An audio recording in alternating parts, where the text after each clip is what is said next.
Again, my name is Roberto Lopez. I'm a floriculture extension specialist at Purdue University, and beginning in mid-March, I will become a controlled environment and floriculture extension specialist at Michigan State University.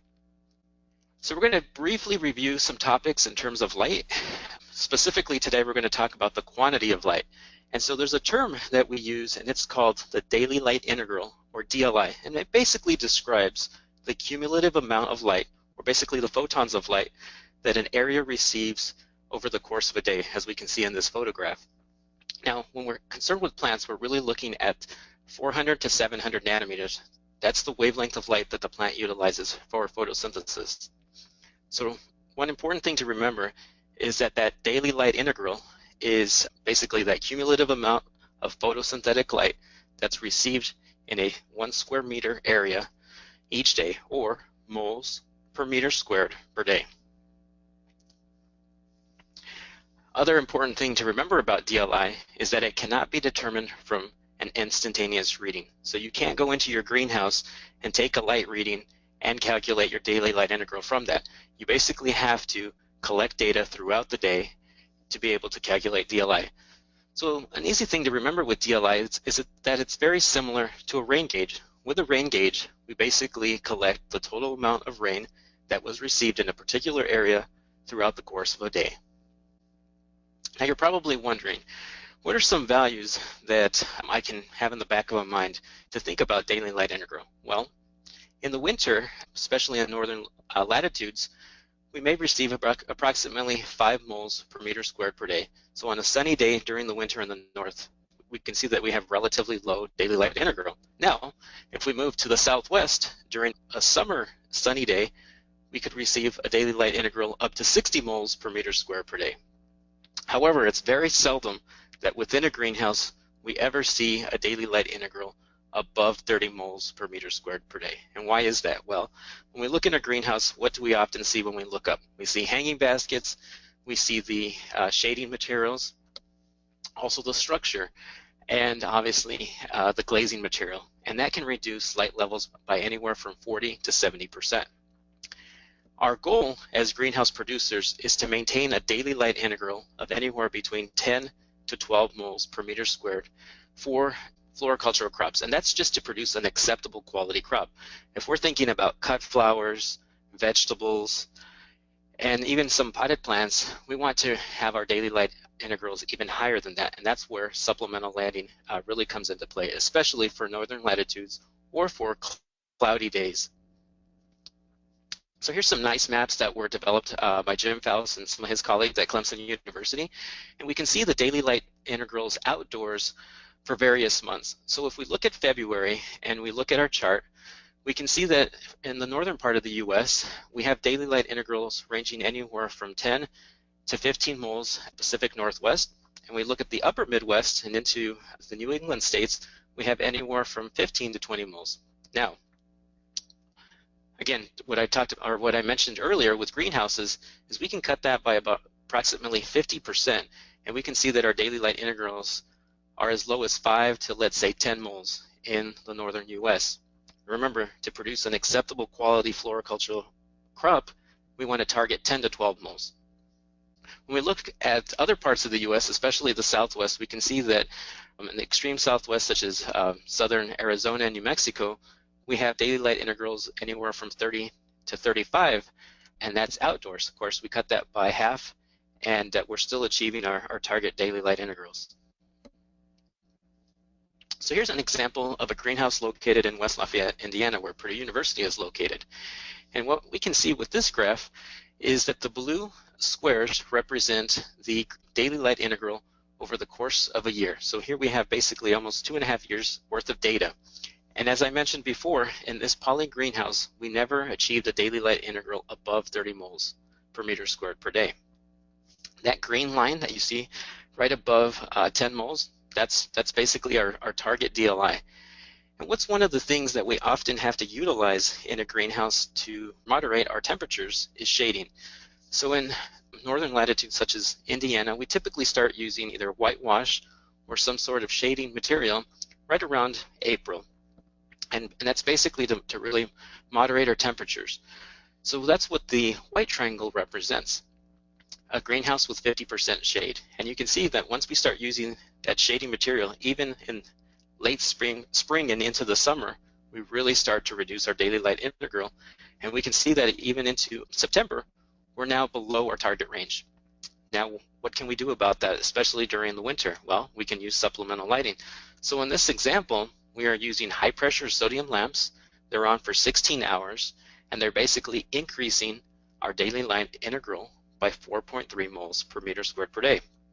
And that's what the pink or purple circles represent. So you can see that in February, even though our daily light integral may be 10 moles of light, we can increase that with supplemental lighting. In other months, such as, let's say, November, December, and January, again, we can increase that daily light integral by using supplemental light.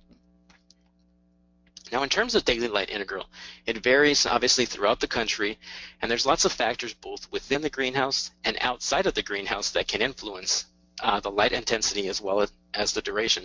So obviously the time of the year, so the angle of the sun is going to affect that DLI. The location of your greenhouse as well as the cloud cover. So areas such as the Pacific Northwest, parts of Michigan as well as into New York, which tend to have a lot more cloud cover, their daily light integrals tend to be lower. The day length, obviously the glazing material, so glass glazed greenhouses have the highest light transmission. The structures and obstructions within that greenhouse are also going to influence your daily light integral, as well as hanging baskets. And even those supplemental lights, unfortunately, are blocking some of the sunlight that we receive from the sun. So it's all important things to consider within your greenhouse. Now, what are some of those plant responses that we tend to see when we increase that daily light integral, whether it's with increasing sunlight or with increased or by using supplemental light? Well, we tend to find that leaves are smaller and they're thicker, as we can see in these two examples with the Osteospearmint on the above and the Agaranthemum below. Those are rooted cuttings. We also find that time to flower is faster, and this is partially due to an increase in temperature, especially when we're using high pressure sodium lamps. We tend to find that plants have more branches when we give them higher light. Their stem diameter or caliper tends to increase, and plant height, this isn't always the case, but sometimes we tend to find that the plants are a little more compact. And when you're rooting cuttings or growing plugs, you tend to have increased root growth, which means that you can get those plants out of the greenhouse faster. So you can tend to have more turns. So this is the million-dollar question that growers always ask, or what are some of the methods that I can use to increase that daily light integral within my greenhouse? Obviously, minimizing those overhead obstructions such as hanging baskets. Of course, hanging baskets bring in money, and so it's a very compromise that you have to make about having hanging baskets as well as crops below. But another important thing that you can do is to make sure that your glazing material is properly cleaned, especially during the winter months. So you want to remove any whitewash that you may have applied during the late spring or into the summer, making sure that you remove dust if you're located in areas where there's a lot of dust that starts to fall on your greenhouses, as well as removing algae. Obviously, methods that are going to cost you money are to provide supplemental lighting, and you can do that using either high pressure sodium lamps, metal halide lamps, or LEDs. Before I move on, one thing that I did not include in the slides, but this is often a confusion for growers, is there's a big difference between supplemental lighting and photoperiodic lighting. Supplemental lighting, you're basically providing light that's going to contribute to photosynthesis, where photoperiodic lighting is low intensity lighting that you're using to, let's say, induce a long day crop into flower. So there's a big difference there. If there's any questions in terms of that, you can ask them a little bit later. So here's an example. This is some research from Jim Faust at Clemson University, and it shows how shading from hanging baskets increases. So here we have a typical hanging basket layout, and you can see that without the plants, those hanging baskets are basically reducing the light transmission by 25%. 4 weeks later, when those plants have started to grow out, you see that shading has now increased to 42%. Now, the color of the basket is also going to influence the light transmission. So if you have white baskets, there's going to be more light that reaches the crop below. compared to let's say a dark green or a black basket. So now we're going to move into talking about supplemental lighting for various crops. One thing that you're going to see as I talk about the various crops is that these are particularly high value crops. So for this example, we can see that we are using supplemental lighting for potted plants, or potted flowering crops. Particularly in these examples, we're looking at orchids. So in terms of potted plant DLI requirements, if you're going to provide supplemental lighting, most growers will provide anywhere from 50 to 75 micromoles per meter squared per second of par light from either HPS lamps, maybe metal halide, or LEDs. Phalaenopsis orchids are a relatively low light crop, but even this low light crop, especially because it's such a high value crop, growers will use supplemental lighting in northern parts of the US as well as in Europe. But a 6 moles is the target DLI. Now for potted miniature roses, which is a much higher crop, we want to target at least 14 moles per meter squared per day.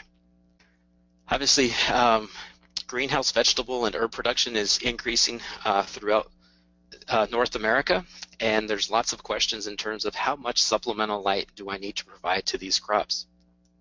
In terms of vegetable DLI requirements, when we look at supplemental lighting, the ranges are anywhere from 100 to 200 micromoles or even more of photosynthetically active radiation from the lamps that I mentioned before for both vegetables and cut flowers.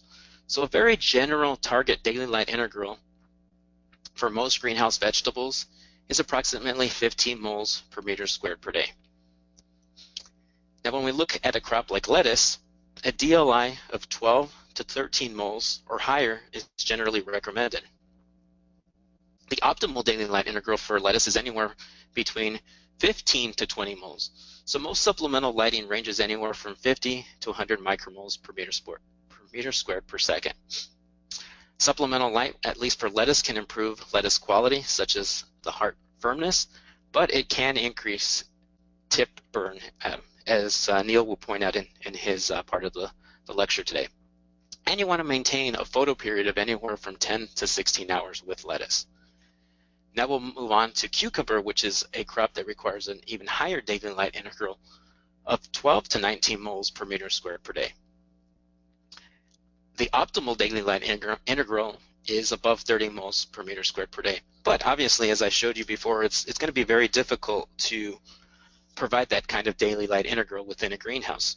As long as you are within that recommended range, you're going to have nice yields. Obviously, that supplemental light is going to increase your growth rate of the fruits, as well as the fruit number and the weight, and there'll be fewer fruits that are aborted. That's something that a lot of growers, when they're not using supplemental light, will find that there tends to be a lot of fruit abortion. Supplemental lighting to achieve these daily light integrals is going to have to increase, so we're going to target anywhere from 180 to 200 micromoles per meter squared per second, and we want to maintain a photo period between 16 to 20 hours with cucumber.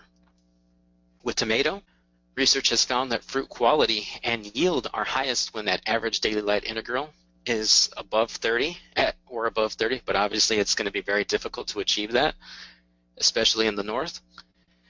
Another important thing to remember with tomato is that it requires a daily dark period of at least 4 hours as the plant's under continuous light. So if you're providing supplemental lighting, let's say for 24 hours a day, those plants are going to become stressed and chlorotic, and that fruit yield is reduced. So you can see that photo period is important with tomato. In terms of that supplemental light, you want to achieve anywhere between 145 to 210 micromoles per meter squared per second. Looking at sweet pepper, research has found that fruit quality and yield are highest, again, with very high light. But in terms of supplemental lighting, anywhere between 95 to 160 micromoles is sufficient, and maintaining a photo period of 16 to 20 hours per day. Now, one thing I didn't mention in terms of that photo period, I'm not necessarily talking about the lights being on for 16 to 20 hours, but you can use your, let's say, high pressure sodium lamps to extend the day to 16 or 20 hours. Obviously, if you're not achieving a high daily light integral, you may have to light for the entire 16 or 20 hours. For strawberry, A DLI of 17 to 19 moles is recommended, and you would use a supplemental ppf of anywhere from 80 to 100 micromoles. And depending on the type of strawberry that you're growing, photoperiod ranges anywhere from 12 to 18 hours. So now we're going to move on and talk about supplemental lighting for cut flower production.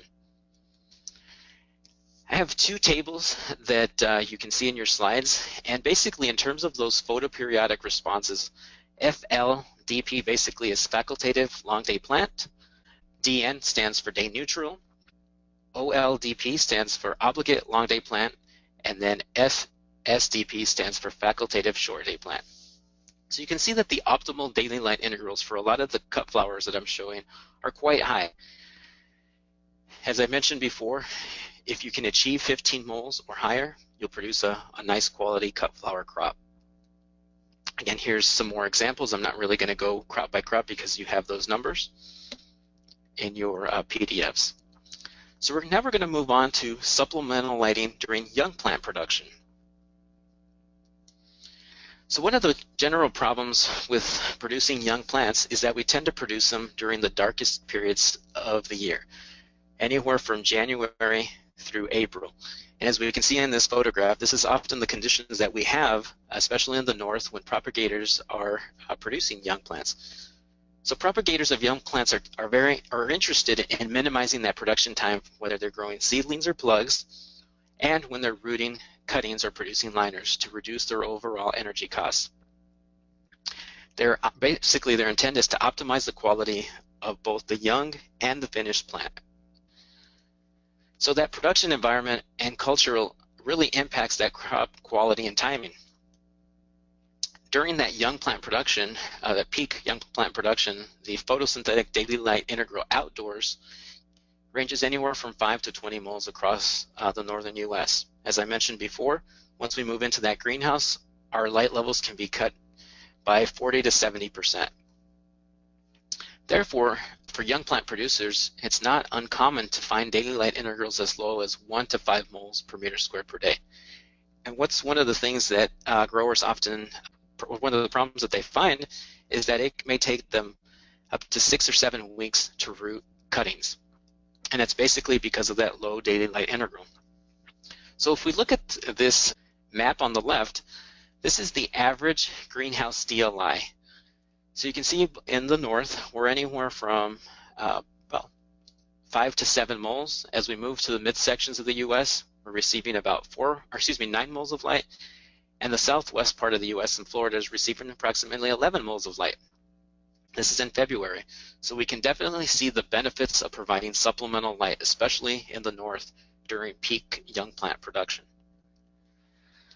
So in terms of producing young plants, you want to make sure that the light that you're receiving from the sun is diffuse and indirect light is the best. Most growers that produce young plants are going to use whitewash or some sort of exterior shade in combination with retractable shade curtains. So you can really produce some nice light modulation, especially in the spring and into the summer. However, retractable shade curtains alone are the most effective way to modulate that light transmission. You really want to avoid excessive shading, especially during the winter months. One thing that I often find when I visit propagators is that they'll use an energy curtain, let's say during the middle of the day on a very cold day, because they want to really increase their temperature and not lose a lot of that heat. But one of the things that you're ultimately doing is you're reducing your daily light integral, which is going to have impacts on your crop. So in terms of supplemental lighting during cutting production, we can see that a lot of young plant producers use supplemental light. The target light intensity is anywhere from 50 to 75 micromoles, either using HPS, lamps, or LEDs. So during stage 1 to 2, this is basically when the cuttings are stuck to when there is callus formation. We want to target daily light integrals of 4 to 5 moles, so relatively low light levels during that callusing because those cuttings are stressed and you basically want to wean them during that time period. So indirect or diffuse light by the use of shade curtains, resulting in a light intensity of anywhere from 100 to 200 micromoles per meter squared per second is what you want to achieve during stage 1 to 2. Once we go to stage 3, during root development, you really want to increase your daily light integral between 8 to 12 moles. Now again, remember those graphs that I showed you earlier, where in the northern US, we may have around 7 moles of light within a greenhouse. So this is really when you want to use supplemental lighting. After those roots have initiated, you want to increase your light intensity, or your ppf, above 200 and going up to about 400 micromoles. During that toning stage, you want to provide a daily light integral of 12 or above during that final stage of propagation, and again, that ppf is going to be increased to approximately 500 to 800 micromoles. So here's some examples of what happens when we increase that daily light integral. Here we have an example of diacia. So with diacia, under those relatively low daily light integrals of, let's say, 1 to 4 moles, which they often receive during the rooting stage, you can see that 21 days after stick, that those cuttings don't have a lot of roots. But when we increase that daily light integral with supplemental light, we find that we have increased branching, we have an increased root mass, which ultimately means that we can take those cuttings, rooted cuttings, out of the greenhouse faster. So we can shave anywhere from 1 to 3 weeks, depending on the species, by providing supplemental light. Here's an example with New Guinean patients. With New Guinean patients, under just sunlight, we achieve relatively low daily light integrals in northern latitudes, but when we use high pressure sodium lamps, we see that our root dry mass increases dramatically, which ultimately means that those cuttings are rooting faster. Here's an example with agaranthemum, and again, the more we increase that daily light integral, we find that those cuttings are more compact, we tend to have more roots. Even at very low daily light integrals, we can see that by increasing our light levels, how much of an impact we have on those rooted cuttings. You can see that under a very low DLI of 1 mole, how those cuttings are elongated, of very poor quality. But when that daily light integral increases by approximately 3 moles, you can see how much more compact and how we begin to start to see branching.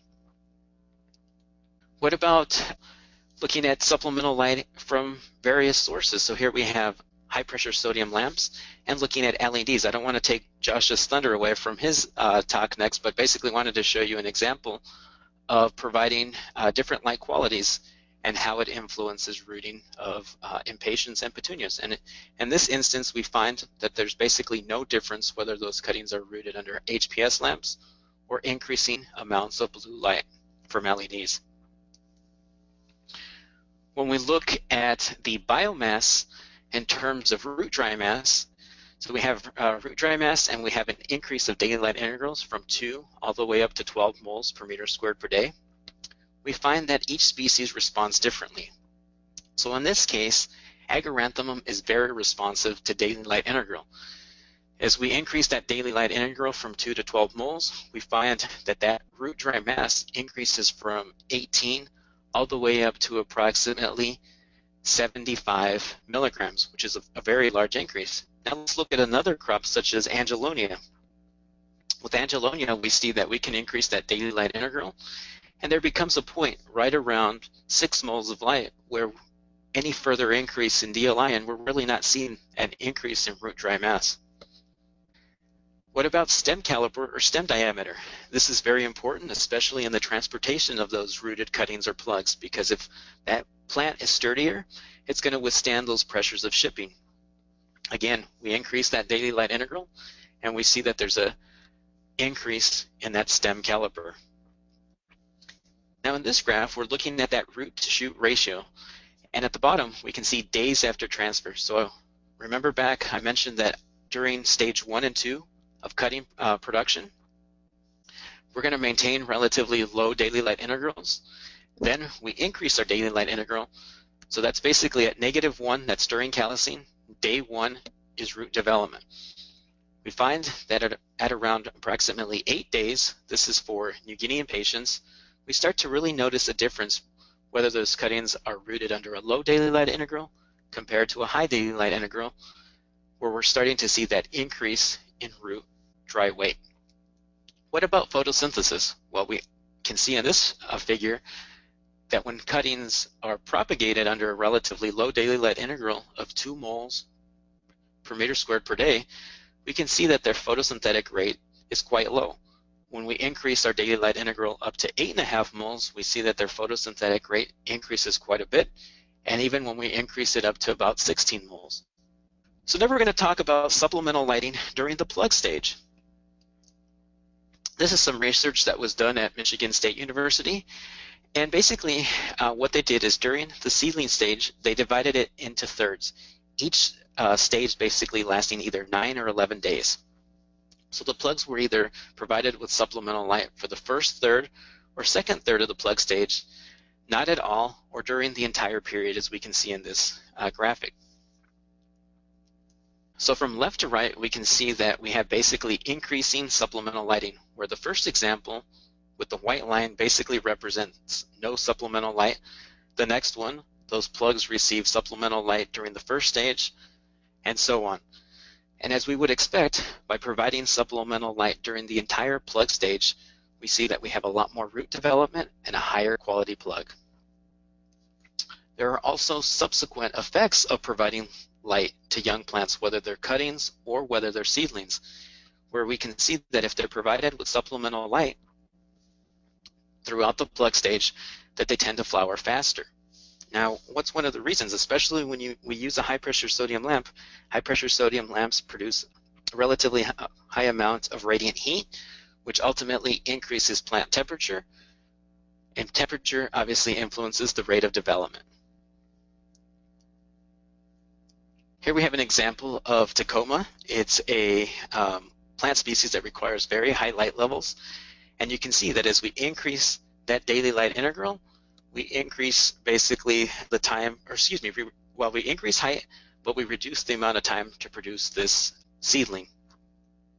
You can see that after 4 weeks, we have a nice high quality liner or plug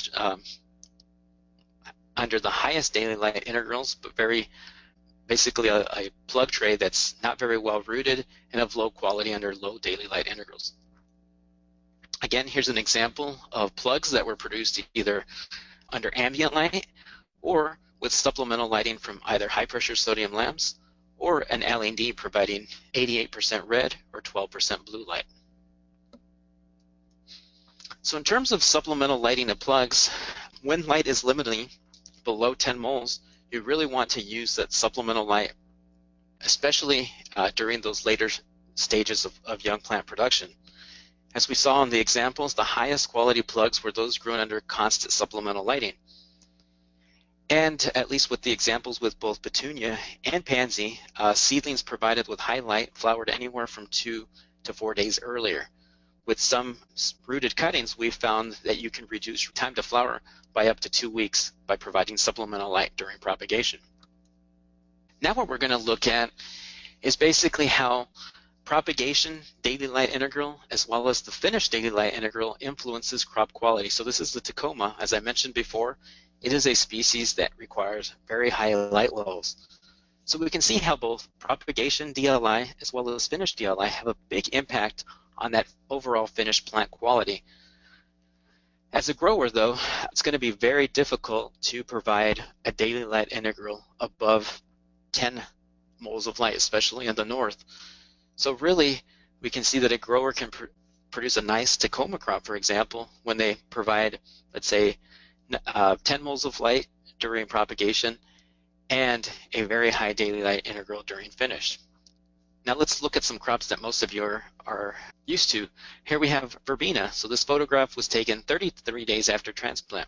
On the bottom, we have the propagation daily light integral, which was from 1.4 moles all the way up to 10.4 moles. And we have the finished daily light integral, which ranged from 1.5 all the way up to 10.9 moles.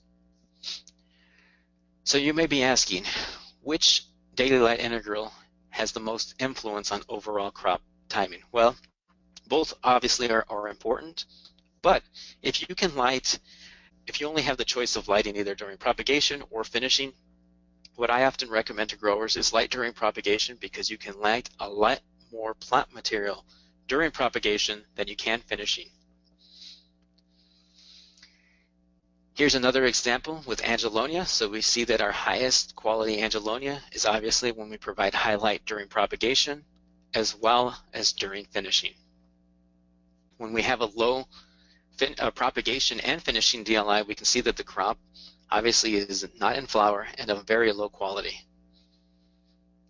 And the last example, probably the example that shows the benefits of increasing DLI the most, is with Osteospearmint, where we see that on the highest light levels, both during propagation and finishing, we have a nice large plant, we have increased branching, more flowers, and the plants are going to flower faster. One thing that we find is that both daily light integral and temperature can interact. So here's an example with marigold that we can see that under low daily light integrals and high temperatures, we have small flowers. When we increase our daily light integral and reduce our temperature, we tend to have larger flowers. What about other crops? So here we have some examples of perennials. So with perennials, we can see that as we increase that daily light integral, we tend to have more branches, slightly more compact plants. The plants also tend to flower faster. Here we have an example of Digitalis. Again, those plants are going to flower faster when we provide supplemental light. So now you're probably wondering, well, Roberto has talked about all of the benefits of supplemental lighting, but how much is it going to cost, and am I going to actually make a profit by using supplemental light? Well, one of the challenges that we face is that we have rising energy costs, especially with electricity. So over the past 9 years, we've seen that this is the average cost throughout the U.S. Some places in the U.S. have much lower energy rates, others have very high energy rates, especially for folks that, let's say, that live in Hawaii. So this is the average throughout the US, and we've seen basically a 24% increase. So looking back at the examples I gave earlier, let's say that we have an agaranthemum crop, and we're propagating it in a greenhouse that has a temperature set point of 23 degrees Celsius during the day and 21 degrees Celsius at night. So basically 73 during the day and 70 degrees Fahrenheit during the night. And this greenhouse is located in Grand Rapids, Michigan. It's a double poly greenhouse. In our scenario, we basically have our propagation daily light integral, no supplemental light. So basically this greenhouse is receiving 7 moles of light from the sun. The cost to produce the crop in terms of heating costs per square foot is $1.28. So this crop is going to take 5 weeks to root under a daily light integral of 7 weeks. Obviously, we're not using supplemental light, so our cost is 0. So our total heating cost and lighting costs is $1.28 per square foot. Now, let's say we want to provide supplemental light and we want to increase our daily light integral by 5 moles.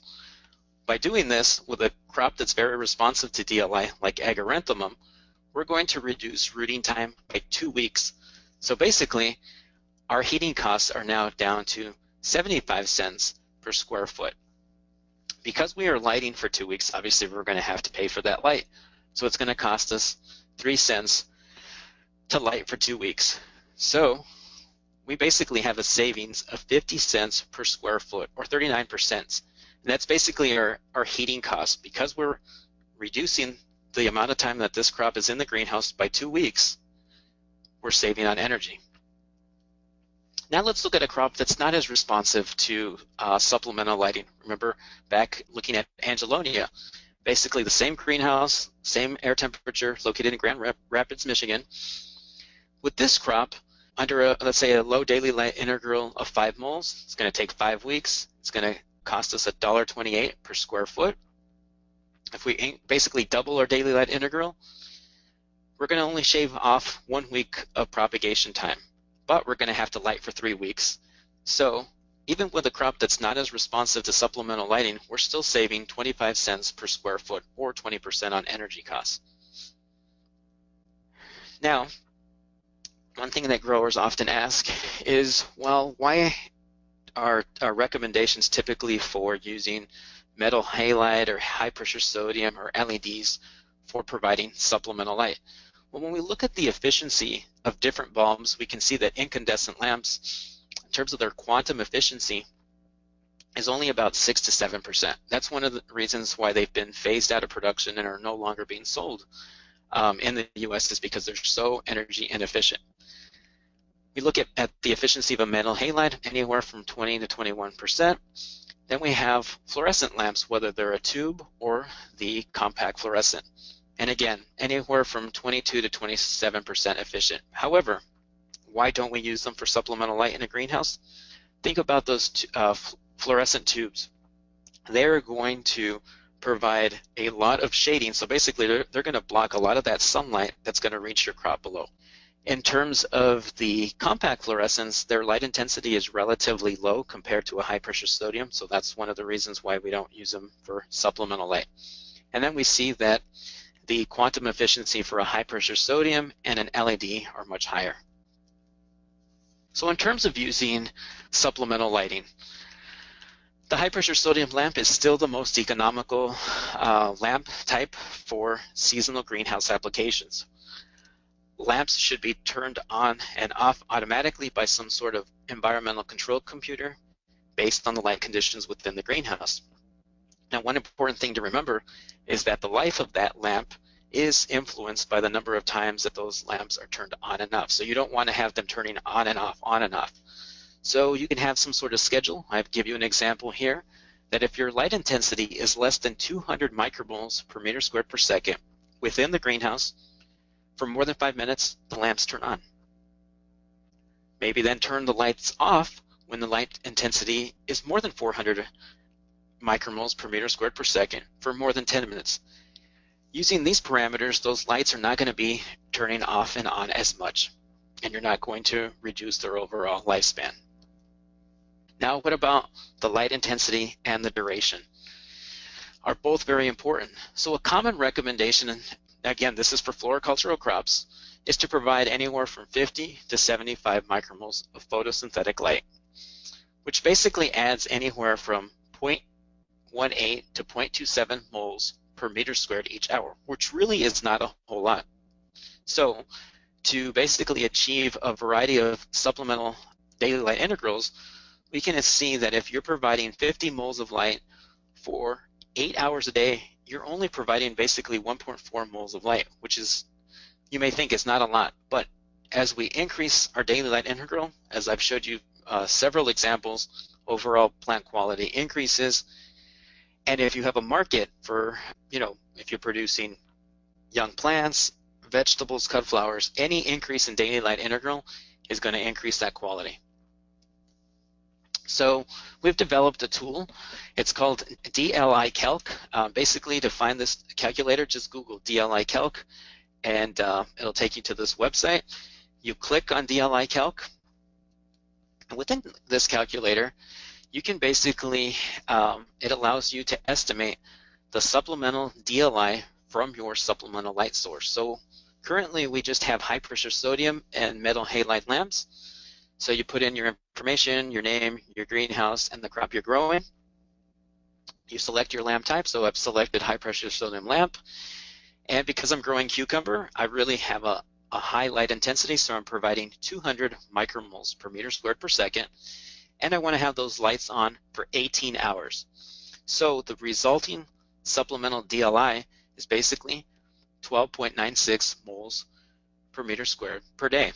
That's just from that supplemental light source at 200 micromoles. Now, let's say we want to estimate the hours of lamp operation to achieve a target supplemental DLI.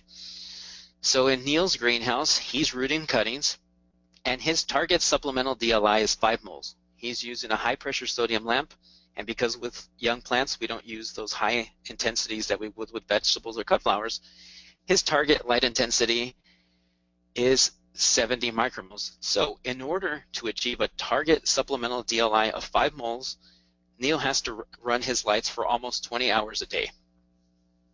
So you can use this calculator to determine how many lamps you may need for your greenhouse, how long you have to have those lamps on, or to determine your daily light integral. So probably the biggest take-home message that I'm going to talk about today is in this slide. The greatest benefits of supplemental lighting are from October through March in the north and from November to February in the south. You especially want to use supplemental lighting during those non-sunny days. So basically during the night and on the cloudy days. Some growers will ask, well, I really want to pump a lot of supplemental light to my crop.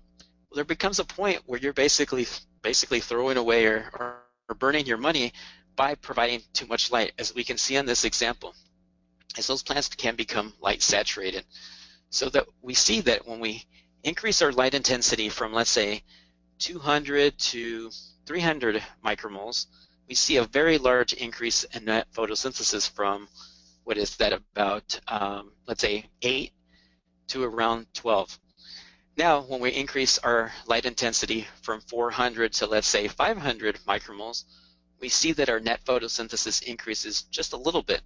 So any further increase in light, the plant's not going to be able to utilize it because you're light saturating that plant. So it's a really important thing to remember.